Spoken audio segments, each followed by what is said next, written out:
Magandang araw sa ating lahat mga kapapsi. Namimiss ako kumain ng karne ng baboy mga kapapsi. Ngayon magluluto po tayo ng ulam namin mga kapapsi. Sa kunting halaga mga kapapsi, napabili ako ng buto-buto. Ngayon maglaga po tayo ng buto-buto mga kapapsi. Yan po ang ating sangkap mga kapapsi. May mais tayo, may bagyo pitsay tayo mga kapapsi.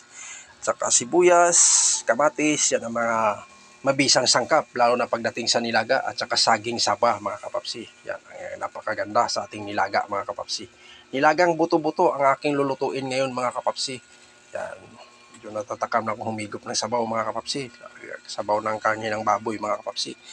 Ayun, nandyan na po mga kapapsi. Hindi ko na pinapakita sa inyo pa isa-isa ang proseso mga kapapsi. Dahil po yung karne natin, bago ko siya nilaga, nilagay ko dyan, pinakuluan ko na yan sa mga kapapsi. Yun, nilagay ko na yung mais at saka yung saging saba mga kapapsi. Yan.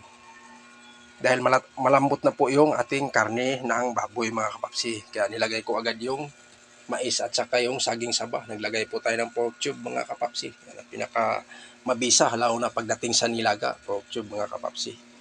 Yan. Yan mo lang natin siyang kukulo mga kapapsi. Huwag na natin siyang ganong haluin ng haluin dahil madudurog po yan mga kapapsi. Yan.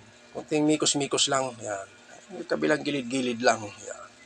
Yun po ang ating recipe mga kapapsi. Si-share ko lang sa inyo mga kapapsi kung paano magluto ng nilagang buto-buto. Si-share ko lang din sa inyo ang aking kunting kaalaman lalo na pagdating sa pagluluto. Ngayon maglalagay po tayo ng pitsay mga kapapsi. Yan. Yung pitsay natin huwag mo na masyadong haluin, madudurog yan. Patong mo lang yan mga kapapsi, madali lang malambot yan, madali lang maluto yan. Ngayon mga kapapsi, may pitsay na tayo. Dadagdagan pa rin natin siya ng panibagong gulay na naman. Bagyo pitsay uli mga kapapsi. Yan.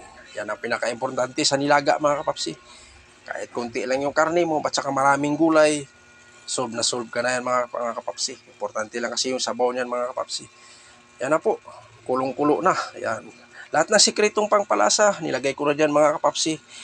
Konting kimbot na yan mga kapapsi. Ready to serve na yan. Ready to eat na yan mga kapapsi. Yan ang ating recipe. Nilagang buto-buto ng baboy mga kapapsi. Yan. Yan. Inahalo ko lang siya mga kapapsi. Luto na yan mga kapapsi.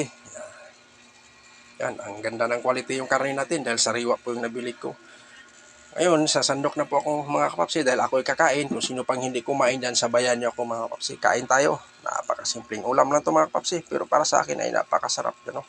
Ang ating buto-buto. Ang lambot. Napakalambot yung karne niya mga kapapsi. Saka may kanin din tayo. Yan ang aking ulam mga kapapsi. Yun lang, napakadaling gawin lang yung nilagang buto-buto mga kapapsi. Ang importante lang kasi ng mga kapapsi kung paano mo siya papasarapin, kung paano mo siya iproseso sa pagluluto. May mga upload na rin akong ganyan mga kapapsi, kaso lang iba-iba yung mga ricados na hinahalo natin. So, yan. Nilagang buto-buto ng baboy. Maraming sahog mga kapapsi. Sigurado mapaparami na naman tayo ng kain nito mga kapapsi. You know? Sabaw pa lang ang napakabango mga kapapsi. Talagang hahanap-hanapin mo talaga yung ganitong klaseng recipe mga kapapsi. Lalo na pag makuha mo yung timplan niya mga kapapsi. Napakalasa. Yan o. Ang lambot ng karne natin. Yan o. Pitsay. Yan. Pinakapaborito kong gulay. Pitsay mga kapapsi. Yan. Sausawa natin. Sasawasaw na natin yung karne mga kapapsi.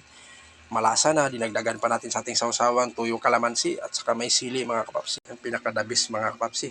Yun lang po mga kapapsi. Update ko lang sa inyo ang aking kunting kaalaman sa pagluluto mga kapapsi. Nilagang buto-buto ng baboy mga kapapsi. Hanggang dito na lang ako. See you next vlog. Bye-bye.